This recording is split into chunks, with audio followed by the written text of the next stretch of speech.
Hey y'all.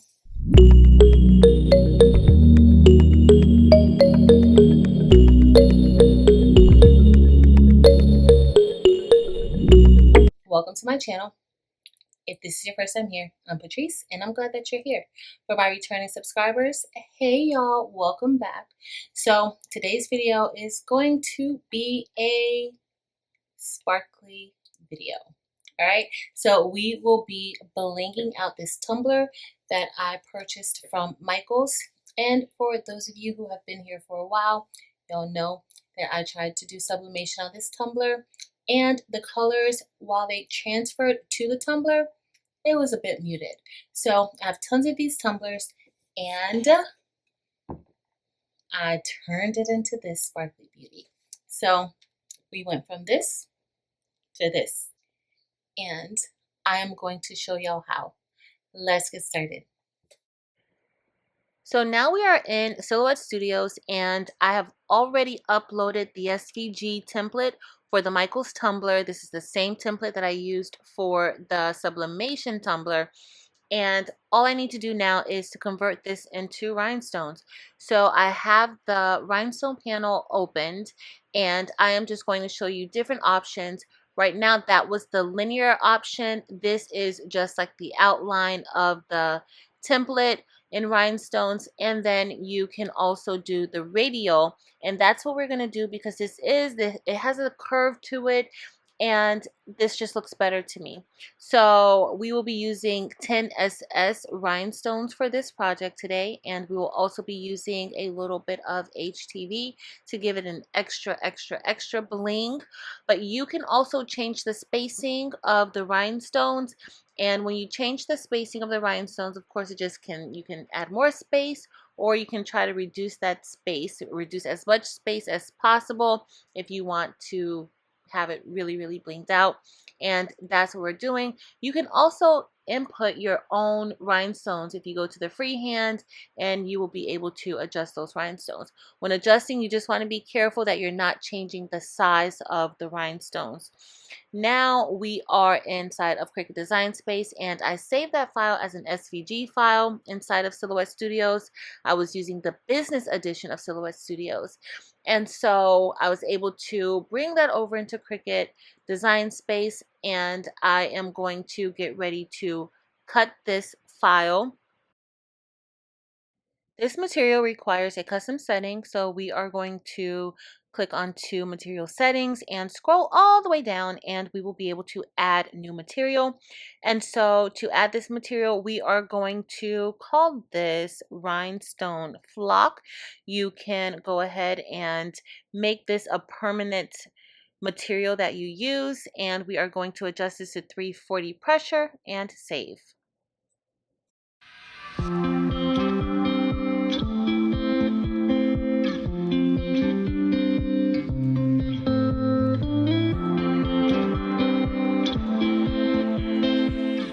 Okay, so we're all done with cutting the flock, and I did use more pressure when I sent it through the Cricut because I wanted to get as many of these dots cut completely through as possible.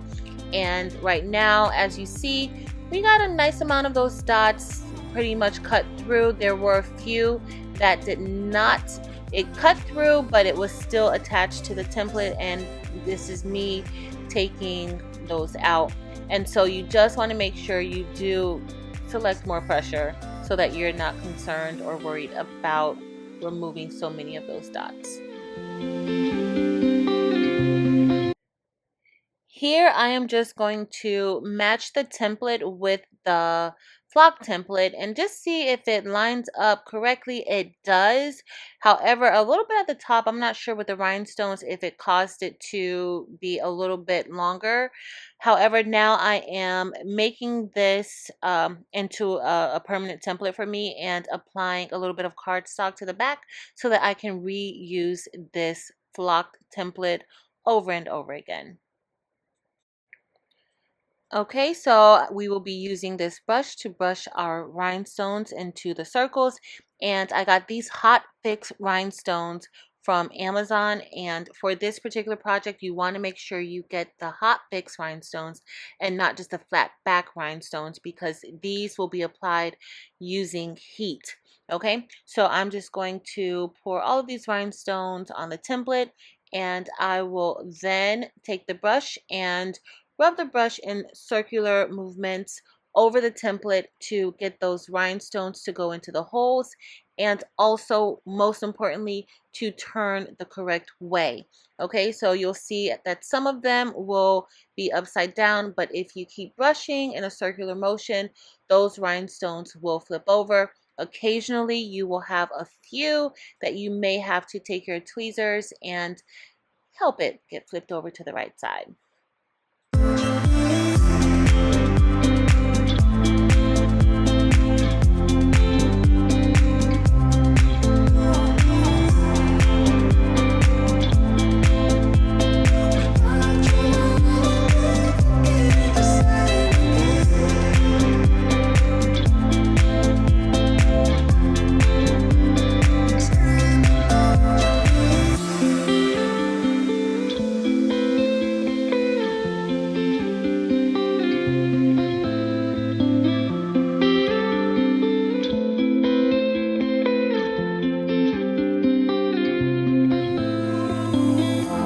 Now I'm going to prepare to transfer the rhinestones. Now I am removing the backing from the transfer, and you need the Hotfix transfer tape. Regular transfer tape will not work for this. You should not use regular transfer tape. I am going to see if there are any that I need to flip over, and there are a few. So I'm taking my tweezers and I'm just flipping those to make sure that they are right side up, and everything is looking pretty good. So here I am going to kind of curve the Hotfix transfer tape and let it drop down in the center. You want to do this in one motion because you don't want to lift up that paper. And I am just going to use my fingers and my hands to make sure that those rhinestones are nice and secure on the tape. You don't want to use anything that might move the rhinestones. Alright, y'all, so I'm pretty comfortable now. I feel like this is going to be nice and adhered to the tape, and it is. So just use your fingers, use your hands to make sure that it is nice and secure to the transfer tape. So we're just going to peel this off, and y'all, look, every last rhinestone transferred properly.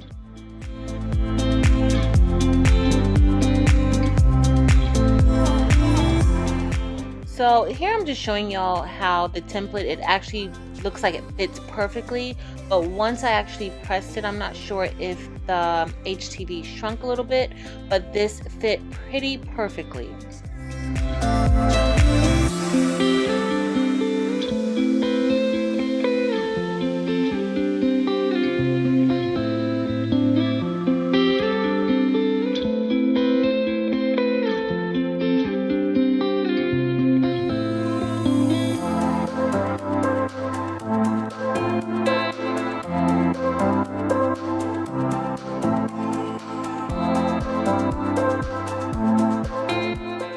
I've already cut out the glitter HTV, and now I'm going to put the HTV anything into the Cricut for it to be cut. I will be using the pressure of 272, which is the recommended setting from the Rhinestone world. You also want to make sure that you have the matte finish onto the mat and that you are cutting the shiny side. If you are using a different type of shape, my shapes are pretty symmetrical, but if you are using other shapes or various settings, you may need to mirror your glitter HTV or other HTV if you are using that. You just want to be cautious of that. I did not need to mirror anything.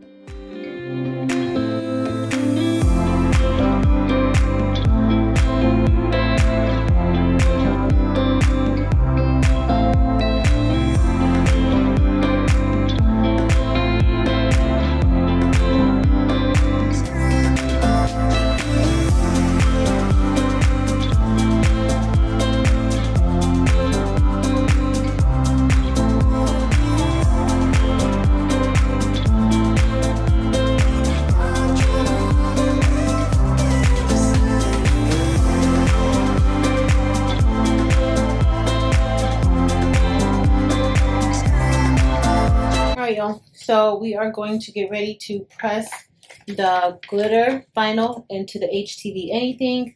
We are pressing this at 315 degrees for about 3 to 5 seconds. And I just have to make sure that this matches up. It looks like it does. It did. I should have just left it alone and moved it. And so we are going to do the same thing for the HTV. Remember, you are pressing the glitter vinyl into the shiny side of the HTV anything. So I am going to place a piece of Teflon on top and press this at 310 for about 5 seconds. That should have it nice and adhered to the HTV anything. Remember, we will be pressing this again. I am just going to try to cool this off because this is a cold peel. Okay, so we are going to repeat the same steps with the lid cover and also the rim of the lid. We are just matching these up, and y'all, guess what? I must have cut part of the trim because it is not long enough. The HTV is not as long as the HTV anything.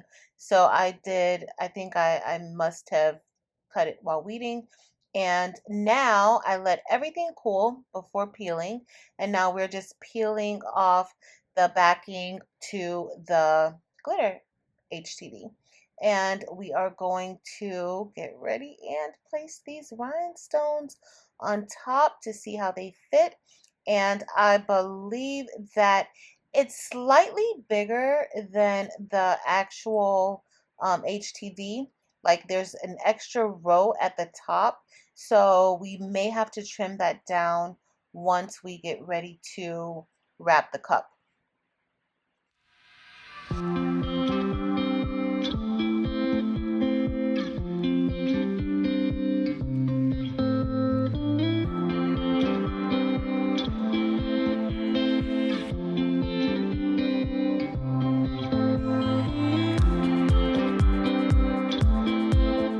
Alright guys, so I have everything set up and I lost a rhinestone or two, but that's going to be fine. I'm not worried about that. I am a little bit concerned about the top edge because the rhinestone cut for the tumbler itself looks to be a little larger than I anticipated. And also, y'all, I forgot to cut out a hole for the straw. Duh! But let's see how this looks. And this is going 325 for 15 seconds. Okay, y'all, so we are blinged out, and we are going to remove the backing. You want to make sure that you peel that backing off as it's a cold peel. Now we are applying the decals to the tumbler, and we're starting with the top. And as y'all saw, I sprayed a little bit of water on that top. Spraying water is perfectly fine. It's going to dry, and that vinyl is going to be permanently onto your tumbler. I'm going to get ready to place the wrap around that rim, and y'all, I am not that happy because of course it is shorter than the rim. It actually fits around, but that little piece where there's a little bit of the glitter HTV missing and there's only rhinestones, I don't like that at all, but it still looks beautiful. This thing is sparkling, y'all. You can't even tell how sparkly this is on camera. And so now we are removing the backing of the HTV anything, and we are going to get ready to place it onto the tumbler. And I am soaking this tumbler, y'all, because just in case I need to remove this wrap and it's not on there properly, I want to be able to do that and still be able to use it. So that's what we're doing, and I'm just making sure, lining everything up, trying to make sure that it fits the way that it should. Y'all, look how beautiful this wrap is. It is gorgeous. And so yeah, this can be a little bit tricky to do this, but it's totally worth it because it's going to look amazing. and it just looks like it's not wrapping right. And this is where I noticed that it's possible that there might have been a little shrinkage in certain areas of the HTV. So because I sprayed it with water, I was able to remove the HTV very easily.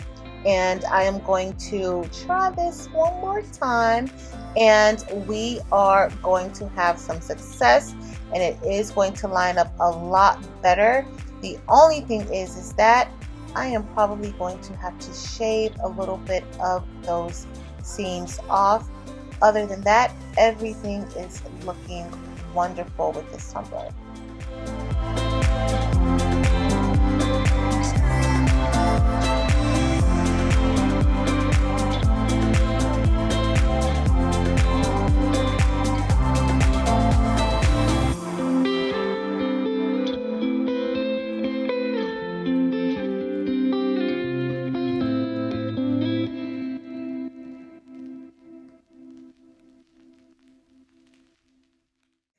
I forgot to mention that I cleaned off the tumbler and the rim with alcohol, and I let it dry prior to putting anything on it. So now I am just taking my X-Acto knife and going and getting that circle out, because I need for that straw to be able to fit inside. And I just want it to be clean as possible, and I want it to be nice and stuck to that top. So I did that. And now I am just shaving off those extra rhinestones from the top of the tumbler. So that's a little bit of the HTV anything, a little bit of the rhinestones, and a little bit of that glitter HTV. And I'm just cleaning it up because, of course, I don't want that to look like that. And also, I am just going over the seam where there was a little bit of overlap. And it's possible that it's because I already had overlap when I used that template for sublimation. I had a very slight overlap, and I didn't take that into consideration when I decided to use that template for rhinestones. However, it's very simple to remove it, and that's what I'm doing now. And this cup is pretty much all set and done and beautiful and sparkly. All right, y'all. So we are done blanking out our tumbler, and it's very sparkly and beautiful, and I'm loving it. I can't wait to do more of these. Of course, I did realize a few things that I should have maybe take a note of from the beginning. However, I was able to cut that seam, but I didn't want to have too much white space where I cut to try to get it perfect. And so next time I'm thinking that I will make the HTV a little longer than where the end of the rhinestones end. All right, so I think that would wrap a lot nicer. And of course, I want to remember to check the size before I press anything. But other than that, I'm very pleased with this tumbler. I am loving it. I think it's going to be very cute. And of course, I can put my sweet tea in here. If you're interested in any of these items, the links to these items will be listed below. These tumblers came from Michaels. They might sell them on their website. I'm not 100% sure, but if they do, that link will be listed in the description below. That's it for today, y'all. Thank you all so much for watching. Until next time.